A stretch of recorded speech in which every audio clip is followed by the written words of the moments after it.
ñëpp lay dal waaw te da nga ñaan yàlla mu jëlee leen fii ak mboolem jullit incha allah.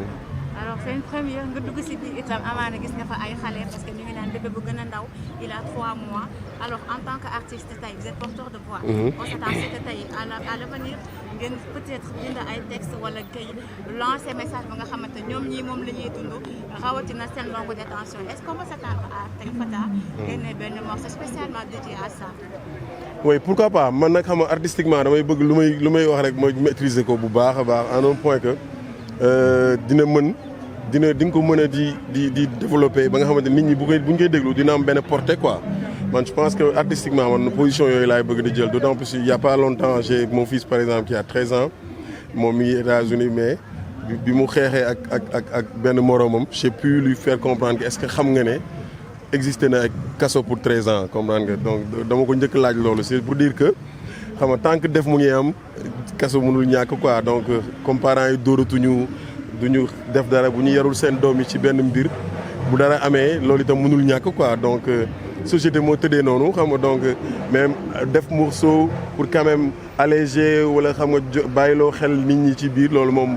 mënul ñàkk da xam nga au moins dina mën tax nga nit ñi partager parce qu'il y a des gens qui vivent mais qui restent innocents dans la mesure où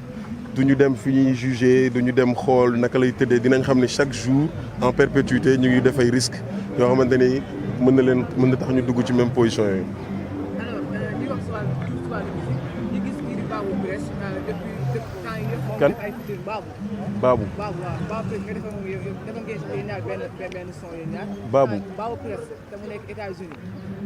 Babou Press. waaw def nga moom benn. Babou. oui ak jabaram. waaw ak jabaram. def ngeen benn gis ngeen que moom yeneen fi dafa na moo ak kii di Edmo. ak kii di Davido.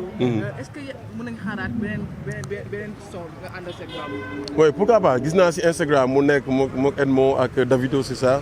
oui non Babou nit ku baax la moom noonu la dama nekk New York mu invité ma mook jabaram ci benn morceau bu nice. mu nekk nit koo xamante ne nit ñi la nit ko am connexion la ba pare gëm ko nag bëgg ko quoi nag bëgg musique donc absolument je suis toujours ouvert à pouvoir faire quelque chose avec lui encore nit ku baax la te dama koy souhaiter mu def ay affaires yu gën a am solo pour musique bi soxla nañ ko quoi. est-ce que tey jii pare nga pour maanaam bokk si maanaam ñuy woote à chaque fois pour jël musique Sénégal daal di ko yóbbu si beneen level maanaam au niveau international. yeah of course loolu la ñu mës a dox nag xam nga yombul parce que musique pour mu dox courant la ñuy wax maanaam ay nit yu bëri ñooy boole pour defandoo benn mbir pour mu mën a am impact mais yombul mais j'avoue que ñun ñëpp si loolu la ñuy dox depuis longtemps yàlla def mu gën a tey mais nag on estime que bu ñu toogee 10 ans xaar beneen 10 ans bi ci toppaat lay ñëwaat parce que par génération la musique di am succès quoi donc ñu ngi ci di liggéey génération bii di ñëw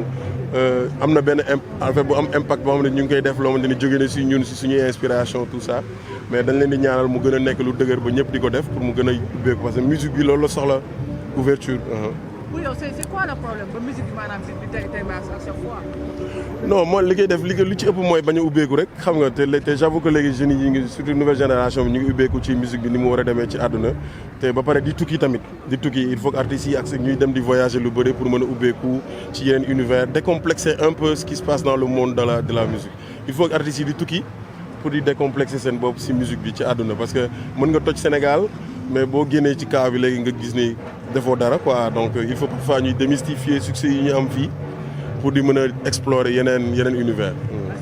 alors juste rek par rapport ak violence faite aux femmes. c'est-à-dire cette année thème central bi c'est en tant qu'artiste au moment où ñu ngi célébrer les dames. en même temps également des femmes on est en train de violenter des dames et tout. alors tey boo doon wax ñi nga xamante ñooy violenter jigéen ñi lan lay doon. non man moom loolu moom même bu du sax sama kii quoi sama tasse de thé que ça soit l'homme sax nit sama morom nit sax du ma xalaatuma yooyu waxuma laa sax jigéen donc mais je pense que la question elle est beaucoup plus profonde parce que violence mooy bu xel yi jeexee comprendre nga bu xel jeexee xam-xam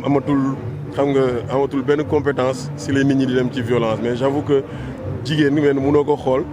nga war ko violenter loolu lu ñu war a démystifier ci àdduna la parce que bu dee l'islam sax ni mu ko expliquer si nga war a seex ak sa jabar boo xoolee mën naa la ko def te du ma la gaañ mais tey jii affaire yi day ànd ak ay émotions ak ay problèmes yoo xamante ni ci nit ñi ay complexe ay rancune ba waral tax sax nga war a yegg sa nit sa jabar ci yenn affaire yoo xamante ni après da nga koy rëcc aussitôt kenn mënul am succès wala am di ci def jigéen dara loo xamante ni du lu baax quoi donc loolu moom lu ñuy condamné la xam nga en tout état de cause ba pare di ñaan yàlla aussi yàlla gën a woyofal nit ñi si humilité ci dal ba nga xamante ni nu mu mënti demee rek mën nga trouver ay contours pour am jàmm ci biir kër gi jaajëf waaw jaajëf bon album bi génn na mais bon j'ai pas eu vraiment de temps pour la promotion c'est vrai mais pour man ça se fait dans la durée xam nga j'ai sorti un album très nice xam nga moo si ma fi joué nii par exemple mais j'estime que dama war a def clip yëpp benn par benn am na yu ma def ba pare yu pare mais am na yoo xamante ne dama koy def selon le temps et l'évolution xam nga parce que il faut dire que le paysage culturel aujourd'hui a un peu changé donc il va falloir aussi se mettre à jour par rapport à ce qui se fait et puis pour mën a def ses promotions dans la durée pour mën a exister toujours.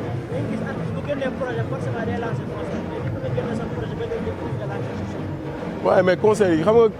day da ngay dem ba comprendre ne pour man objectif bi si ñun en tout cas dootul def fay concert rek parce que on en a fait on en a refait on a quand même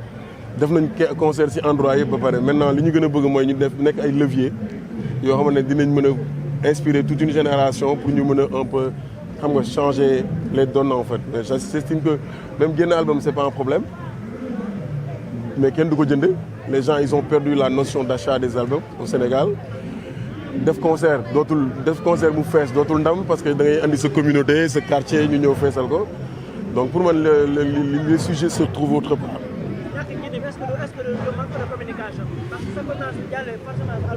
non jàll du jàll yow yaay tuddee jàll quoi mais lan mooy jàll c'est-à-dire les gens ils n'ont plus cette notion d'achat de par les facilités d'obtention des morceaux yow WhatsApp ngay am fii nit ñu bëri ñi bëgg artistes yi soo leen laajee ndax mas nañuy jënd seen album artiste day jafe xamatuñu stream et puis il faut comprendre que la majeure partie des Sénégalais amaguñu notion luy jëndee si internet bi donc c'est tout un tas de problèmes qu'il faut régler d'abord laisser le peuple aussi se développer en digital pour mën a jënd seen album. Bref, merci.